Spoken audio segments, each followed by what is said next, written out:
Islampur block के कमला गांव सुजाली ग्राम पंचायत की प्रधान नूरी बेगम को हटाने की मांग को लेकर तृणमूल कांग्रेस ने पंचायत कार्यालय के सामने धरना दिया। मालूम हो कि भ्रष्टाचार के आरोप में तृणमूल कांग्रेस के ब्लॉक अध्यक्ष जाकिर हुसैन ने प्रधान नूरी बेगम और उनके पति अब्दुल हक को पार्टी से निष्कासित कर दिया है। इसके बाद दबाव में प्रधान नूरी बेगम ने करीब 200 लोगों का पैसा लौटा दिया।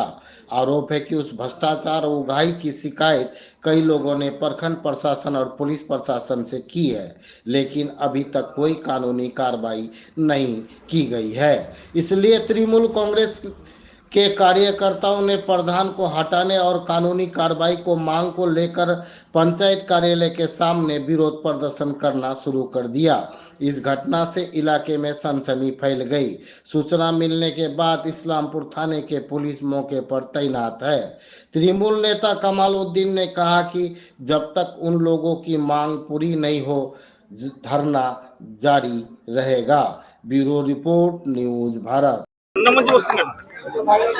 ধর্না মরছে বলছি কেন, কারণ 15 মাস ধরে তো আমরা ধর্নার কথা বলছিলাম, কিন্তু এখনো অবধি আমরা বসিনি। কিন্তু কাল থেকে আমরা ধর্না মঞ্চে একটা নির্দিষ্ট টাইম টেবিল তৈরি করে আজকে ধর্না মঞ্চ আমাদের স্টার্ট হলো।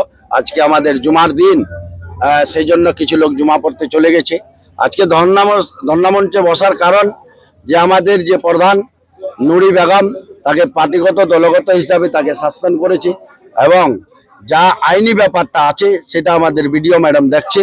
সে বিডিও ম্যাডামের কাছে আমরা অনুরোধ করছি, আমরা 1 থেকে 5 থেকে 1000 মতো কমপ্লেন ওকে দিয়েছি। এখনো পর্যন্ত আমাদের যে বিডিও সাহেব আছে এখনো পর্যন্ত তাকে সাসপেন্ড বা বহিষ্কার করেনি। সেটা আমরা বিডিও সাহেবকে বলবো যেন তাকে বহিষ্কার করে। দাদা বলছি যে আপনাদের এলাকারই বিধায়ক হামিদুর রহমান বলেছেন যে আপনি রাজনীতির লোকই না, আপনি ব্যবসায়ী। একজন কি বলবেন? দেখেন, সে বিধায়ক সাহেব কিরকম করে বলেছে সেটা বিধায়ক সাহেব অবশ্যই জবাব দিবে। উনি রাজনীতিতে আসছেন, ওনারও স্টার্টিং ছিল অবশ্যই। তো সেই কথাটা আগে স্টার্টিং তো হবে। আমাদের 15 মাস হলো যে আমাদের সুজালির জনগণ যেটা চাচ্ছিল সেটা আমাকে অঞ্চল প্রেসিডেন্ট করেছে। কালকে বিধায়ক সাহেব বলেছে যে বহিষ্কার একটা প্রধান, তাকে পাশে বসে সে এখানে উনি ভাষণ দিল, তাহলে তাকে নিয়ম কায়দাটা জানা উচিত ছিল যে একটা বহিষ্কার পার্টিগত হিসাবে তাকে সাসপেন্ড করা হয়েছে। তাকে মঞ্চে বসে পাশের বসে ওকে আমাদের বিরুদ্ধে উনি বললেন, তো ভালো করেছে। সে আমাকে বলছে যে ওকে এখনো পর্যন্ত জ্ঞান নাই। তো আমি এটাই বলতে চাই বিধায়ক সাহেবকে যে বিধায়ক সাহেব, আপনি আমাদের বিধায়ক, আপনি সুজালি অঞ্চলেরও বিধায়ক। কারণ যে সুজালি গোবিন্দপুর আমাদের ওই ইসলামপুর ব্লক হতে পারে, কিন্তু বিধায়ক তো আপনি যে এইভাবে কথাগুলো বলছেন, বিধায়ক সাহেবকে একটু বলাটা সোচ সমাজকে বলাটা উচিত ছিল, কিন্তু সে বলেনি। কিভাবে বলল যে ওই বলেছিল ওনার মিডিয়াটা, আগেকার যে সোশ্যাল মিডিয়া যে আপনাদের ফুটেজ আছে, যে আগে বলেছে যে অনেক ভালো মানুষ যে বিধায়ক করেছে, বিধায়কের কথা না শুনলে যে ও দুর্নীতি করবে ওদের আমরা সাথ দেব, না শুনলে ওর কাছে আমরা ভালো নয়। এখন আমরা খারাপ হয়ে গেলাম। আমি কেন ও যেটাই বলবে সেটাই বলতে হবে, আমাকে করতে হবে, এরকম তো কোনো কথা নাই। বিধায়ক সাহেবকে আমরা এখান থেকে 19,000 ভোট লিড দিলাম, পুরো গোটা পশ্চিমবাংলায় সব থেকে লিড হয়েছে আমাদের জীবিত হয়েছে, সুজালি অঞ্চলে জীবিত হয়েছে। আজ অব্দি 4 বার ও বিধায়ক হলো, এখনো পর্যন্ত কেউ দিতে পারেনি লিড। এবার শুধু 300 কংগ্রেস, 300 বিজেপি, তাছাড়া সম্পূর্ণ ভোট। এর আগে আমরা বিধায়ক সাহেব আরো একটা কথা বলেছেন যে আপনি একজন দলের অঞ্চল সভাপতি হয়ে কেন পঞ্চায়েতে নাক গলাচ্ছেন, এটা বিধায়ক সাহেব বলেছেন। দেখো, আমি পঞ্চায়েতে কোনো আজ পর্যন্ত একটা ভিডিও ফুটেজ দেখাই দোক যে আজ অব্দি আমি পঞ্চায়েতে বসেছি। আমাদের 8 মাস হয়ে গেল, একটা ভিডিও ফুটেজ দেখাই দোক যে আজকে আমি পঞ্চায়েতে বসে কোনো একটা কাজকর্ম করেছি। এটা সবগুলো মিথ্যা কথা। এগুলা যেগুলা ওদের যে আমাদের এখানে যে কিছু মেম্বার আছে যে যার রোজগারটা বন্ধ হয়ে গেছে সেগুলা বলছে, সেটা আমাদের কোনো ফরক পড়ে না।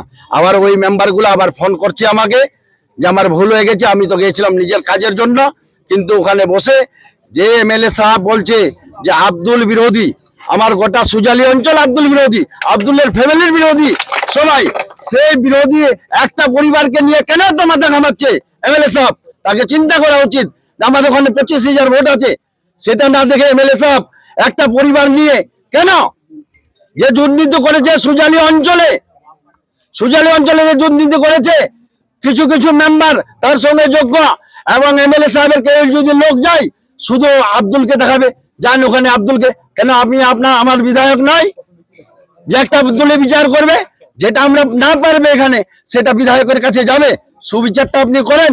কিন্তু ওই আব্দুল যে এত শোষণ করেছে সুজালির মানুষ 99%কে, সেটা আপনি বিধায়ক সাহেব দেখেনি তখন। বিধায়ক সাহেব বলছে যে এই যে নুরি বেগমকে যে বহিষ্কার করা হয়েছে ওটা উনি মানছেন না, ওনার স্বামী দোষ করেছে, কিন্তু নুরি বেগমকে কেন বহিষ্কার? দেখেন, নুরি বেগম 6 বছর ধরে প্রধানে আছে। 22-23-এ যে কাটমনি নেওয়া হচ্ছে ঘরের 1100 ঘরের টাকা, সে ফেরত করলো। 161টা ঘরের টাকা ফেরত করেছে, এখনো পর্যন্ত 1000-এর মতো টাকা ফেরত করেনি। সেটা ফেরত করে দাও এমএলএ সাহেব। আমরা তো বলছি এমএলএ সাহেব যতগুলা সুজালির ক্ষতি করেছে, যে নুরি বেগম তার হাজবেন্ড পুরাতন সভাপতি আব্দুল হক, আপনি সবার টাকাটা ফেরত করে দেন। আবার আমরা ওই যে আব্দুল, তাকে মালা গ্রহণ করে সুজালিতে আবার দায়িত্ব নিয়ে আসবো। সবাই জানেন এই সুজালি অঞ্চলে আমাদের যিনি প্রধান ছিলেন, অঞ্চল সভাপতি ছিলেন, তাদের কিন্তু আমরা অনেক দিন আগে দলগত থেকে 2 জনকে বহিষ্কার করেছি, আব্দুল হক ও নুরি বেগমকে। কিন্তু এ কেন করা হয়েছে? সুজালি অঞ্চলে যিনি উনার গ্রাম, উনার ওয়ার্ডে, সেখানে ঈদগাহ জমি, মাদ্রাসা জমি, মাজারের জমি সমস্ত নিজের নামে রেকর্ড করে নিয়েছে। ঈদগাহ, মাদ্রাসা, মসজিদের জমিগুলো, সেখানকার মানুষ প্রথমে প্রতিবাদ করেছিল। আব্দুল সাহেব পুলিশ প্রশাসনের কাছে উনার স্বামী প্রধান যিনি আছেন নুরি বেগম স্বীকার করেছিলেন, এটা আমরা ভুলবশত করে নিয়েছি, আমরা 1 মাসের মধ্যে জমিগুলো ফেরত দেব। কিন্তু আজ পর্যন্ত এই মুন্সিগঞ্জের মানুষ, যিনি স্থানীয় প্রধানের গ্রামের মানুষ, মসজিদ, মাদ্রাসা জমি এবং মাজারের জমি, এখনো পর্যন্ত ঈদগার জমি, কবরস্থানের জমি ফেরত পায়নি। কয়েক মাস হয়ে গেল জাহাঙ্গীর বাবু যখন রামগঞ্জে চার্জ নেয়, সেই মাসের ঘটনা বলছি, আজ থেকে প্রায় 6 থেকে 7 মাস এখনো পর্যন্ত এখানকার মানুষ ঈদগাহ, মাদ্রাসা, মসজিদের জমি ফেরত পায়নি। একজন প্রধান সাহেবা, একজন অঞ্চলের প্রাক্তন সভাপতি কিভাবে নিজের নামে মাদ্রাসা জমি, ঈদগার জমি বা কবরস্থানের জমি, মাজারের জমি কিভাবে রেকর্ড করা হয়, তার প্রতিবাদ এখানে গ্রামের মানুষ আজকে জানাতে এসেছে। এবং আপনারা জানেন কিছুদিন আগে এই প্রধান নুরি বেগম 100-1100 লোকের কাছে অগ্রিম বাংলা আবাস যোজনা ঘর পাইয়ে দেওয়ার নাম করে তিনি, তার দালালরা অনেক কোটি কোটি টাকা আদায় করেছিলেন 1100 মানুষের কাছে। তার মধ্যে পুলিশ প্রশাসনের সামনে পঞ্চায়েতের অধিকারীদের পাশে বসিয়ে নিজের চেয়ারে পঞ্চায়েতে বসে নুরি বেগম 161 জনকে টাকা দিয়েছে। বাকি এখনো পর্যন্ত 900-র উপরে মানুষ টাকা পাবে, টাকা ফেরত দিচ্ছে না। আপনারা জানেন বিভিন্ন জায়গায় অন্যায়ভাবে জোরপূর্বকভাবে জমি দখল করেছে। মুন্সিগঞ্জ একজন দরিদ্র নিচে বসবাসকারী মানুষ, তার নামটা মনে আসছে না, একটা নিজের জমি 1 বিঘা, ওই লোকটাকে আপনাকে পেশ করব, লোকটার 1 বিঘা জমিতে অন্যায়ভাবে মানে চৌকা খুঁড়ে নিয়েছে, পুকুর খুঁড়ে নিয়েছে। প্রতিবাদ করেছে, পুলিশ ওটা আটকেছে, কিন্তু এখনো পর্যন্ত সেই মানুষকে দখল দিচ্ছে না। এই রাস্তার পিডব্লিউ সাইডে যত জায়গা ছিল, আব্দুল হক তার কিছু সন্ত্রাস বাহিনীরা অন্যায়ভাবে সমস্ত জায়গা জমি দখল করে নিয়েছে। এই প্রতিবাদগুলো সুজালি অঞ্চলের অনেক রাস্তার স্কিম টাকা মেরে নিজের স্বার্থে নিজের অ্যাকাউন্টে নিয়েছে, বাকি পঞ্চায়েতের কোনো কাজ করেনি। পঞ্চায়েতের অনেক কিছু গোলমিলের জন্য আমরা এই প্রধানের অবসারণ এবং বিডিওকে বলতে চাই, এই প্রধানের দুর্নীতির জন্য আপনি একটা এফআইআর করে প্রধানকে সাসপেন্ড করুন। এই ধর্নাটা আমাদের নির্দিষ্ট কালের জন্য চলবে, দীর্ঘদিন চলবে, যত পর্যন্ত আমাদের দাবিগুলো মানা হচ্ছে না ততদিন পর্যন্ত চলবে। আমরা আজকে শুধু একটা বুথের লোক বসেছি, জুমার দিন প্রত্যেকদিন একটা করে বুথ আমরা প্রত্যেকদিন বসবো। বাস্তব আপনাকে বলছি, সুজালি অঞ্চলে এগুলো মেম্বার নয়, এগুলো নমিনি মেম্বার। আপনারা সবাই জানেন কিছু ওর মেম্বার ভক্ত ছিল, এখানে রোজগার করতে পারছে না। আগে ওরা রোজগার করতো বিচার ব্যবস্থার নামে, মেয়ে ছেলের নামে, জমি ব্যবস্থার নামে। কয়েকটা মেম্বার রুজির জন্য ওরা শুধু ছুটাছুটি করে, কখনো এদিকে কখনো ওদিকে আছে, কিন্তু তাদের গ্রহণযোগ্য গ্রামে একটা মানুষ তাদের সঙ্গে নেই। কারণ নির্বাচন হলে তো মানুষ প্রমাণিত হতো, এরা নমিনেট মেম্বার। হ্যাঁ, ওরা যে করসপন্ডের সঙ্গে যুক্ত, তাই ওরা এমএলএ সাহেবের কাছে হয়তো তার মানুষের একটা দাবি দাবা জানাতে গেছিল যে আমি এলাকায় একটা করসপন্ড করেছি, দুর্নীতি করেছি, বাড়ি যেতে পারছি না, আপনি ব্যবস্থা করে দিন। সেটা এমএলএ সাহেবকে জানাতে গেছিল। এমএলএ সাহেব আমাদের সবারই এমএলএ, অথচ উনার বিধানসভা, আমরা সবাই বলবো এমএলএ সাহেব।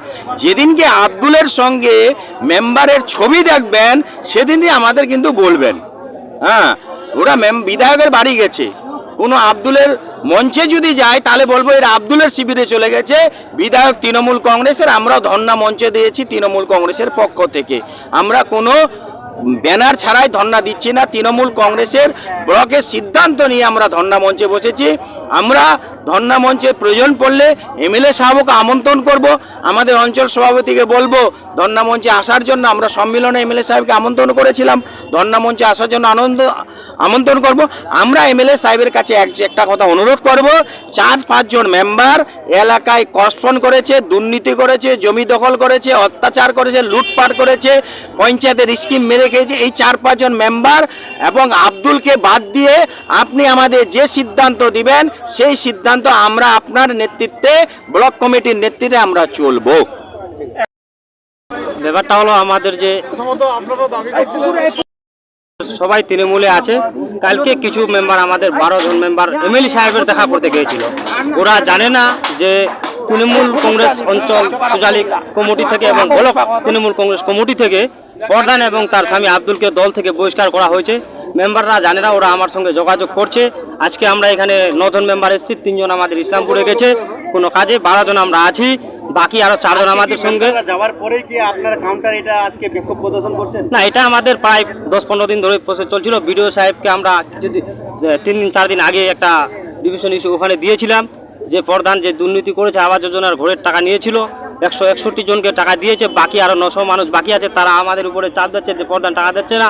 বিডিওকে আমরা এগুলো জানিয়েছি, বিডিও বলছে যে আপনারা ওই একটা ঝর্ণায় বসেন, বা বিডিও গাইডলাইন করেছে। আমরা এই ঝর্ণায় বসছি যেন বিডিও খুব তাড়াতাড়ি প্রধানের নামে এফআইআর করে, প্রশাসনকেও জানা আছে, প্রশাসন জানে যে 21 লক্ষ টাকা আমাদের এখানে দিয়েছে, আরও অনেক টাকা বাকি আছে। সাধারণ মানুষ যে কষ্ট করে টাকা দিয়েছে আবাস যোজনার ঘর তো এখনো পায়নি। আপনাদের সাথে কারা ধর্ণায় রয়েছে? সবাই আছে, মেম্বার আছে এখানে 8-9 জন মেম্বার আছি, 9 জন মেম্বার আছি, সাধারণ মানুষ আছে, নেতাগণ আছে। সাধারণ জনগণের যে টাকা লুট করেছে। এই ধর্ণা মঞ্চে কে কে উপস্থিত রয়েছেন? আমাদের এখানে সাধারণ মানুষ, পাবলিক, আপনারা তো দেখতেই পারছেন, নেতা সবাই আছে। অঞ্চল কমিটি তৃণমূলের পক্ষ থেকে আমরা এখানে আছি, সবাই আছে, মেম্বারগুলো আছে। পড়া বুট মানে মুন্সিগঞ্জ, এই 2টা বুট আমরা এখানে আজকে করছি, 1-2টা, বাকি আমাদের এটা 27টা বুট আছে, চলবে যতদিন থাকবে একটা করে বুট প্রত্যেক দিন চলবে, যতদিন অবধি আপনাদের দাবি না মানবে। হ্যাঁ, কি কি দাবি রয়েছে? দাবি আমাদের মানুষের যে টাকা নিয়েছিল আবাস যোজনার, এই টাকাটা ফেরত দেব।